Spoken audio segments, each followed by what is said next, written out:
Lah ini dengan Al-Faqih Al-Muqaddam ditonjolkan, Syekh Abdul Qadir Jailani seolah direndahkan. Ini kan seolah ingin menghabisi karakternya Syekh Abdul Qadir Jailani.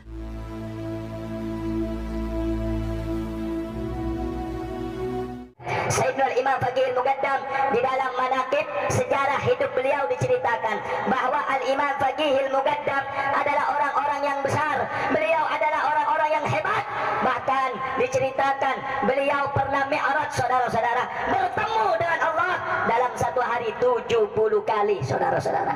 Syekh Abdul Qadir Jailani ashhar min al-faqih fi dunya. Syekh Abdul Qadir Jailani lebih masyhur, lebih terkenal daripada Faqih Al-Muqaddam di dunia. Faqih Al-Muqaddam ashhar minal Jailani fil barzah. Tapi Faqih Al-Muqaddam lebih terkenal daripada Syekh Abdul Qadir Jailani di alam barzah. Kalimat lebih terkenal, bukan lebih afdal. Ini adab, ini akhlak. Memang terbukti Syekh Abdul Qadir Jailani terkenal di dunia ini, melebihi Faqih Al-Muqaddam terkenalnya. Maka wallahu a'lam, terkenalnya lebih terkenal Sayyidina Syekh Abdul Qadir Jailani di mana-mana manaqib Syekh Abdul Qadir Jailani, tapi manaqib Faqih Al-Muqaddam jarang kita baca. Tapi di barzah kata Abdul Segaf, Faqih Al-Muqaddam lebih terkenal daripada Syekh Abdul Qadir Jailani. Karena menurut catatan yang masyhur itu ayahnya Al-Faqih Al-Muqaddam ini meninggal ketika usia beliau 4 tahun. Jadi amat sangat sulit untuk dipercaya kalau anak umur 4 tahun ini jadi murid langsung rohaninya dari ayahnya yang sudah meninggal, kan gitu. Karena kalau gini, ngapunten ya, ini juga kritik karena keluarga Ali Jailani juga gelisah. Jadi gini, saya pernah melakukan protes langsung ke pimretnya majalah Cahaya Nabawi, punyanya kalau nggak salah Ustadz Taufik Segaf ya. Itu pimretnya waktu itu masih kakak iparnya namanya Habib Abu Bakar bin Hasan As-Segaf. Saya protes langsung waktu itu didampingi ayah angkat saya, Habib Husin bin Muhammad bin Ali As-Segaf tadi.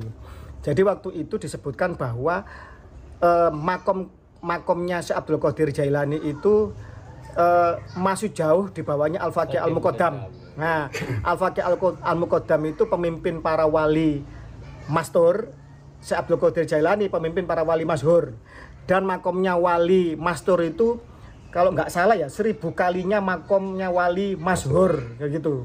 Lah kalau seandainya Al-Faqih Al-Muqaddam ini sanadnya ke Syekh Abu Madian, Syekh Abu Madian ini cucu muridnya Syekh Abdul Qadir Jailani.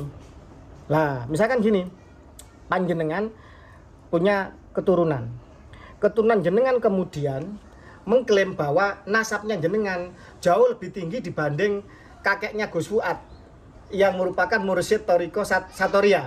Sementara jenengan Khalifah Satoria yang sanadnya ke sini. Kira-kira kurang ajar nggak? Putra jenengan. Lah ini yang terjadi. Jadi Pak Alawi itu memproduksi sebuah. Ini tadi jenengan menyampaikan bahwa salah satu hal kenapa Syekh Abdul Qadir Jailani itu direndahkan seperti itu ada target untuk dalam tanda petik membunuh Syekh Abdul Qadir Jailani di Nusantara, itu gimana? Karena Syekh Abdul Qadir Jailani ini kan sangat masyhur, membumi manakibnya, ajarannya, keturunannya sebenarnya kan. Kita ini kan mengenal rotib kan baru, mengenal Al-Faqih Al-Muqaddam kan baru. Ya kan yang dulu kan kita bacakan manakib Syekh Abdul Qadir Jailani, Qutbur Rabbaninya Sultanul Auliya Syekh Abdul Qadir Jailani. Lah ini dengan Al-Faqih Al-Muqaddam ditonjolkan, Syekh Abdul Qadir Jailani seolah direndahkan. Ini kan seolah ingin menghabisi karakternya Syekh Abdul Qadir Jailani. Karena targetnya apa secara politis ini? Ya agar Pak Alawi lebih unggul dibanding kiai-kiai yang keturunan Syekh Abdul Qadir Jailani.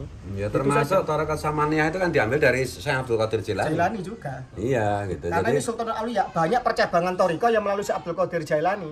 Kalau ini Syekh Abdul Qadir Jailani makomnya di bawahnya Al-Faqih Al-Muqaddam, dihabisi. Maunya itu Thariqah itu cuma Alawiyah tok gitu yang ya. paling tinggi kan itu. Padahal itu malah kalau dari segi genealogi sanad itu sanadnya malah nggak mutabar itu ya berarti. Nah, artinya ada terputus juga. Memang mereka ahli terputus ini. Ya. Bagaimana menurut Anda tentang video tadi? Orang-orang Habib mengatakan kalau Faqih Muqaddam itu lebih masyhur di barzah daripada Syekh Abdul Qadir Al-Jailani. Sementara menurut Pak Taufik As-Segaf tadi, Syekh Abdul Qadir Al-Jailani itu lebih masyhur di dunia daripada Faqih Muqaddam. Sekilas ucapan-ucapan mereka para Habib tadi lembut, halus, dan tidak memihak ke salah satu pihak. Namun kalau kita simak lebih dalam, dari penjelasan di awal itu nampak sekali mau menunjukkan bahwa Faqih Muqaddam itu lebih mulia daripada Syekh Abdul Qadir Al-Jilani. Kemudian ketika kita dengar video dari Gus Fuad Barat dan Kanjeng Raden Tumenggung Faqih Wiradiningrat tadi, jelas dan gamblang bahwa diunggulkannya Faqih Muqaddam di Nusantara ini untuk menutupi kemasyhuran Syekh Abdul Qadir Al-Jilani.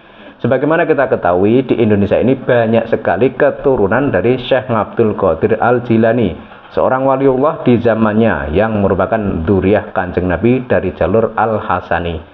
Jadi makin ke sini sejarah makin terungkap, makin ke sini debu-debu kotor makin tersingkap, sehingga tampak kebenaran yang sulit untuk dibantah. Maka tentunya kita kalau gantian disuruh memilih, pasti memilih Syekh Abdul Qadir Al-Jilani daripada Faqih Muqaddam.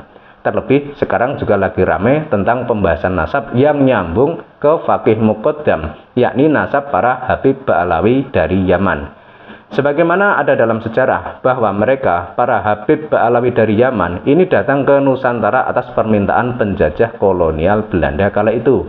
Adanya persekongkolan politik yang ingin menghancurkan Nusantara. Tak hanya alamnya yang indah dan negaranya yang kaya raya, tapi termasuk juga menjajah dalam bentuk sejarah.